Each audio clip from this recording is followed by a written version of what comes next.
You start out, introduce yourself.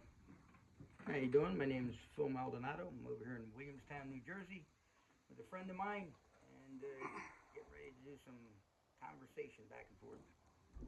All So, right. Phil, I first met you, probably remember, I was like 16. Like, I took a couple classes with you.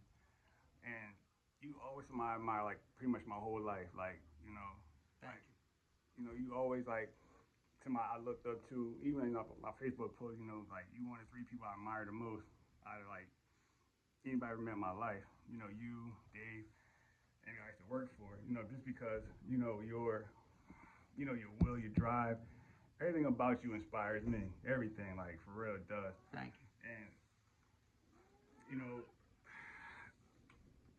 I remember one time in class, you probably remember this, it was a dude came in there, he lifted weights, and I think he dumped on your head. You remember that over at Liberty Boxing?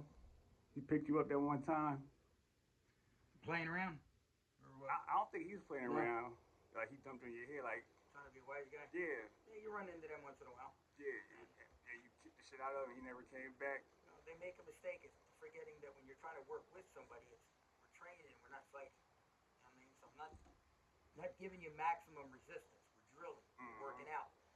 And some of them want to make it competitive, or some of them want to get out and show you how good they are, and they're reckless too. Mm-hmm. And you got to watch because even if they're reckless with somebody that can take it, they're going to hurt somebody that can't, or somebody that's less experienced, and then they're going to do some damage. So, Mm-hmm. and I don't remember that because it's happened more than once where you always get somebody that wants to come in and either test you or prove how good they are, or show you how good they are. I trained here, and whatever the case is. So he's not the first guy. Yeah, because people, like, people that don't know you, because I know you for such a long time, people, like, they see, because you're, short stature man, I guess they assume that you're a pushover until they actually get to interact with you and, people talk about you. Because, but you don't carry yourself, you're a very humble man, very low key. But, I mean, like, what really got you started in martial arts? Like, how did you, what got you involved with that? Probably like a lot of other people. Number one was my brother. He was doing some training. We were over in Philadelphia. He was doing some training before he went into the service. And same, like a lot of other people back in the 60s, you'd see the Green Hornet with Bruce Lee, Mm-hmm. that type of thing, and you watch some of the things that he did. And not only did it look good, technical, skill wise, that type of thing, and you looked at it as a self defense aspect, Mm-hmm. yeah, it looked effective and it was impressive to me. And he obviously made an impact on the entire world as far as martial arts is concerned. But they were probably the two main factors. Mm-hmm. And like you said, you see people, and I'm not out there, no matter how good I get or don't get or whatever. I'm always open minded, always open into learning something new. I never figure, well, I know enough or I know everything. Nobody does. Mm-hmm. I mean, even if you know something and if somebody shows you a different variation or a different application or tactic, whatever the case may be, there's always something to learn. Mm-hmm. You know what I mean? But yeah, I've never been um, in the position or even mindset where like you see these guys. Let me show you how good I am. I still to this day go train. I'm going to go see Mike Keecher down in Baltimore end of this month. Same thing. He's about 92. I mean, he's got a ton of experience. So there's always something to learn off of somebody, especially if it's effective. And what's your goal? I mean, is my goal to be, yeah, I want to get into martial arts for fitness, or I want to get into self-defense, or do I want to get in and learn how to fight? I want to become an amateur or pro fighter, or whatever the case is. You train, and I teach according to somebody's goal set, mindset, and goals. Mm-hmm. So that's what I love doing. But that's what got me into it, and then it became a passion. I'm doing it about 56 years, and I love it. I started when I was 12, and I just love training. I just love training. So as long as I'm breathing, hopefully I'm kicking and punching. So So you never had any problem, like, as a younger, like, when you were a kid, like, 'cause, it's like some people, they get into it because they might have got bullied or something right. like that happened to them, so they start on that route, or. I saw my brother was not much bigger than me, thinner than me, but a little couple inches taller. Mm-hmm. And yeah, and I've seen some big guys. That's probably one of the things that got him into it before he went to the military.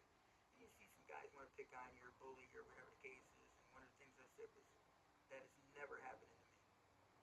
It's not happening to me. So on top of his training and my introductions through him, I just said, it was a good bully people. It's like anything. If I can diffuse the situation or walk away from it, fine. And I've just always lived by that rule. Don't care what you say, just don't put your hands on me. Mm-hmm. You know what I mean? Because then it goes to another level. And nowadays you don't know what somebody's mindset is. Yeah. You know what I mean? Who's with the gang, who's with the boys, who's got a weapon that you're not aware of, or Mm-hmm. maybe they underestimate you and something happens now they pull a weapon. So I don't want to get into that level. If I can walk away, I'm fine. I don't care about my ego's not that big, right? You know, I got to worry about your sissy. I'm that crap. Yeah. I don't care. Just don't touch me, and then it's going to go to another level. And that's it. So So like, so you never had no problems in Philly, like, cause I'm pretty sure like once you start training, like especially at 10, I'm pretty sure your name start kind of like vibrating out with people. You're like they probably like steer clear of you, or well, for me, yeah, when you do develop a reputation, it could be one or the other. I mean, you either got the guys gunning for you because they want to see how good you are, how good they can do, or the bottom line for me is respect. I mean, there's people out there that I don't like as people, character wise, but I respect them as far as whether they're a fighter or a trainer or a coach or whatever. And there's people out there I've seen that I don't think were actually top notch coaches because of the way my thinking is, or not my particular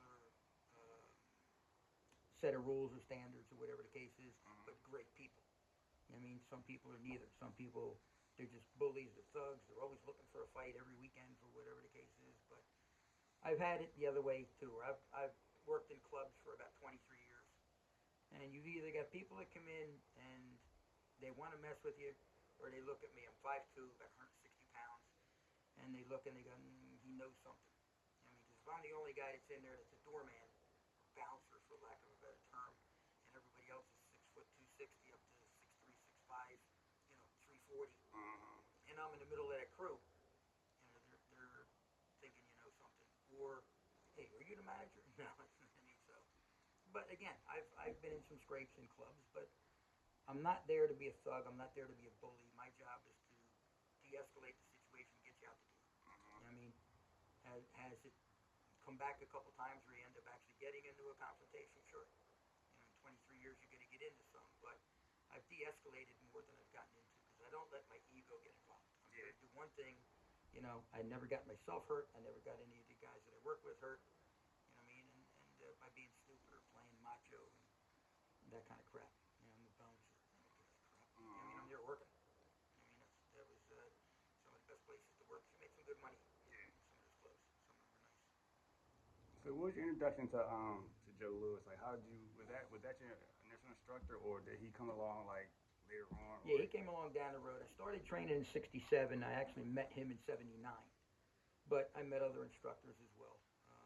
Again, some of them good teachers, not good people, so not somebody I wanted to kind of continue my training with because of their character. You know what I mean? But I met him in '79. One of my other main instructors was Peter Urban, who I met in the mid '70s, but didn't train with him directly until the late '70s. And then he was out in New York. Trained with him for, geez, almost up until the time he passed. And then a very good friend of his, who I'm going to go see in Baltimore, is a guy named Mong Yi. He's the head of the American Bando Association, so he teaches left way, which is like the Burmese style of Muay Thai, that type of thing. Peter Urban was a Goju fighter, trained primarily when he was in the Navy, trained in Japan, and under Gogen Yamaguchi, which was a lot of where their self-defense and some of the forms came in. The weapons came in from another instructor named Richard Kim, who was with the Kobudo, which was his weapons teacher. Most of the fighting came from a guy named Masuyama, which was the Kyokushinkai, and that was the Japanese, for lack of a better term, the Japanese version of Muay Thai, where they use knees and elbows and leg kicks and that type of thing too. So everybody had something a little different. Joe Louis, phenomenal teacher. All three of them were phenomenal. That's why I'm still going. At my age, I'm going down to see Dr. G. He's like I said, 92 maybe now, but still there to teach. You know what I mean? And you can still learn from him. Louis unfortunately passed early in his life. He passed at 68, but a phenomenal person, phenomenal teacher, hardcore, no nonsense. I mean, and loved it. I trained with him. I was just going into my 34th year when he passed. So what they call a glioblastoma, which is cancer of the brain. Mm. So they did some surgery, removed the tumor, and he lasted about another 13, 14 months before he passed. Mm. So, but yeah, that was sad, but so much knowledge, and so much information, and such a technical instructor. Mm. I mean, to me, the best guy out there. Just super as far as teaching. I remember he had a seminar over at Liberty, and I attended it one time. Like, I always talk about, but I know it was like my first time meeting him. Mm-hmm. And you know, if you see like if somebody didn't know him and they see it, they wouldn't assume like he had that background like that. Just by the way, like he looked. Mm-hmm. So it's like a lot of people that's in martial arts, like somebody like you, even your number one Mike, Decker. Mm-hmm. If you see Mike, he's very unassuming. Like you would never know that was who he is. Like until you cross that road with him. Yep. Because Mike's so laid back, but if you take him to that level, you're gonna get something you didn't never thought was gonna come to you. Yep. So it's like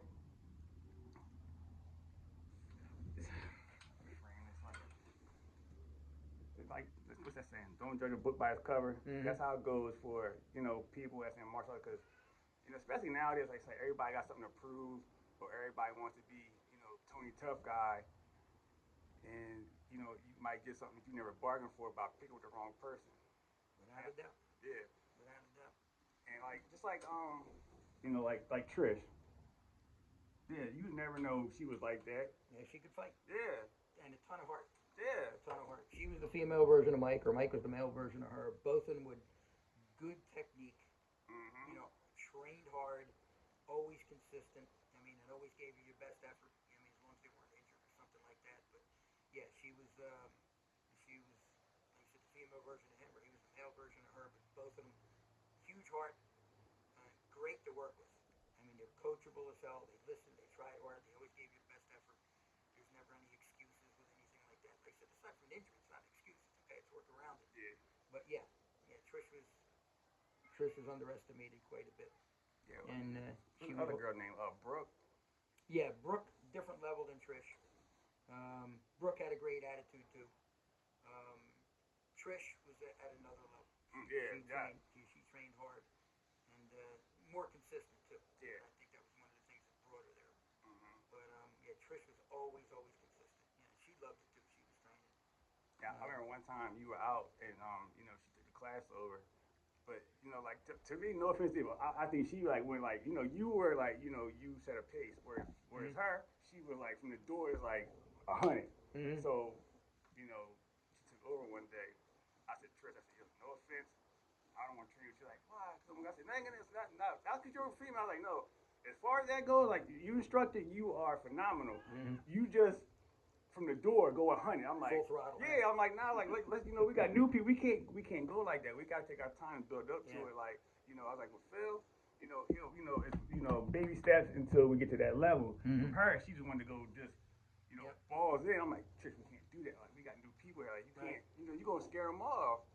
But that was just her personality. So She gave that way, but she did. I mean, she, like you said, she was just like she was that passionate about it. Mm-hmm. You know what I mean? Because she loved it so much. She wanted people to love it as much as her. Mm-hmm. You know what I mean? But yeah, that was her. She's full throttle. She works the same way. I mean, she's got a great work ethic. She works hard at just about everything she does. There's no her looking at something and it's mediocre. Mm-hmm. She works with photography. It's like she'll take 100 pictures and she goes, okay, this one's right. You know what I mean? No, I don't like that. No, I don't like that. She's a perfectionist. Yeah. Which, like I said, it showed the other way too. And it carried what we were talking about earlier, work ethic. Mm-hmm. You know what I mean? Like nowadays. And none. That's been with her. It doesn't matter if she's painting a picture, if she's cutting the grass, it doesn't matter what she's doing. She's got that work ethic where it's got to be so. Mm-hmm. That's where she's happy with it. But she did that in my Facebook cover pictures. What she did. She was doing them live because we were doing mitt drills, pose. She was just trying to time it. She took I don't know how many pictures she took before she was happy with what she got. Mm-hmm. And she does a good job with that. Like I said, that's the good part. She was a perfectionist, but worked hard, good with people, good instructor. Mm-hmm. No, yeah, we had her teach at our Joe Louis camp. We did our first all women's class, and I had her teach and one other girl.